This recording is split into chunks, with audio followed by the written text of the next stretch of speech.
So the Heritage Foundation, who wrote Trump's Project 2025, and who he's basically using as a human resources agency to staff up his administration, has posted on their website that they want the Women's Educational Equity Act to be repealed. Yes, they did. I wish I was kidding. I wish she was kidding. Neither of us are kidding. They 100% did post that recently. And it's important to note that it's not a new article. It's over 20 years old.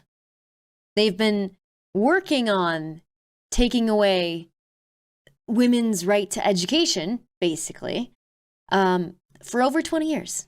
So if that's not dedication, I don't know what is. Basically, if you read this article, what it says is that the Women's Education Equity Act is a waste of money, and that money would be better spent propping up underprivileged kids and their education.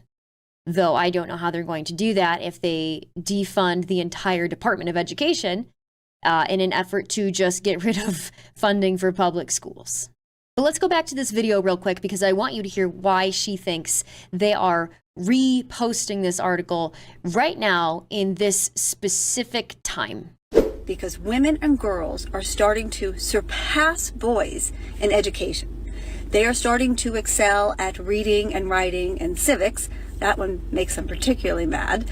And we just can't have that, because the more you educate women, the less likely they are to have children, the less children they have, depending on the level of education, and they're less likely to stay in unhappy, violent marriages. They're basically saying that because women are more likely to go to college and to finish college than boys, that we need to stop encouraging them to do so, because it's bad for society. I love when women's success is framed as the downfall of men, because to me, the two things aren't related.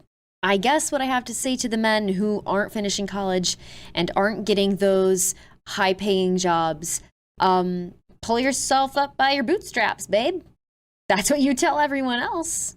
Women, gay people, trans people, people of color, we have for years thrived despite the oppression that we face. And straight white men, by and large, had it very easy. They kind of had things handed to them because there was no competition, because the rest of us were pushed down and oppressed. Weren't allowed to have bank accounts, weren't allowed to get certain jobs, everything like that.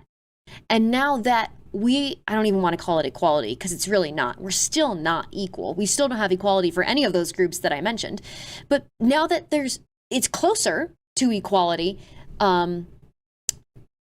straight white men are feeling as though they're oppressed, because when you're so used to privilege, equality feels like oppression, because now they have competition.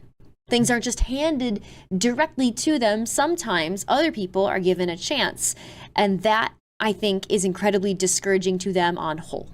If I go to college and I graduate, and Joey here goes to college and he doesn't graduate, that has nothing to do with me. My graduating didn't prevent him from graduating. Do you see what I'm getting at? And if you're having a problem with succeeding in life, or like the male loneliness epidemic, those don't need to be blamed on me because I'm a woman.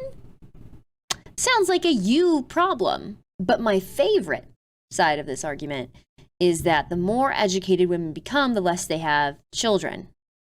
And that's bad because it's bad. We have an unbelievable amount of children in foster care in this country right now. We have 8 billion people on this planet. I don't think we are in danger of going extinct anytime soon. Things in this country are so bad that most people can't afford food, a roof over their head, transportation, without working at least 2 jobs. But you want me to bring at least one more life into this world when I can't feasibly provide a good quality of life for that child. Why? To his response about it being too expensive to have kids, you said, that's not the way to think about this. Explain. Well, you know, when I had my children, we were in a two-bedroom small apartment overlooking a garage. And then the next year, I have the second child, we had an apartment with a view. And then by the third child, we could get a two-bedroom house. People, you know, you don't have to go to the movies. You don't have to go out for dinner. You can just spend time with the most wonderful gifts you can ever have as a children. First of all, Ms. Musk, you, in my opinion, birthed the spawn of Satan. Why would I listen to you about childbearing?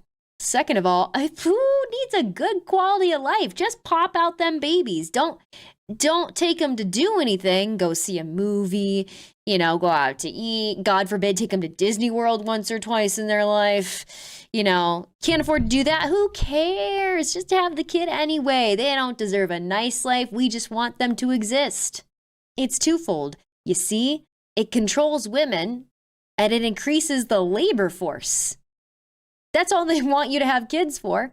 They want you to have more kids so they can have more people working in retail and food service and all the grunt jobs that they don't want to do, while they use AI to create art and make themselves more money. You're just a cog in a wheel. You want to have a relationship with someone? You want someone around you can trust? You want someone around you can tie your life to in this way that weaves a rope? You want someone you can grow old with? You want someone to be a mother for your children, assuming you want children? And if you don't want children, well, you probably will. And if you don't, you're either deluded or immature. And you might say, well, no, the planet has too many people on it. It's like, yeah, whatever. Good luck with that. Every single one of your ancestors reproduced in an unending procession lasting 3.5 billion years. And they're all wrong, and you're right. I don't think so. Sure, Jordan. Sure. Yeah. We've always done it this way is a really good reason to continue to do something. The same as if you've been doing something a certain way, but then you learn new information, you still shouldn't change the way you've been doing it. Did our ancestors have 8 billion people on the planet with finite resources? Nope. Did we have so many human beings that we were having a housing crisis and we couldn't house them all? Nope. They didn't have any of those issues, and they weren't overpopulated the way that we are now. But thank you so much for your input. I'm glad that I'm immature because I don't want to bring a child into this world knowing full well that I cannot provide it with the quality of life that I think it deserves. That makes me immature. God, you're so right, Jordan.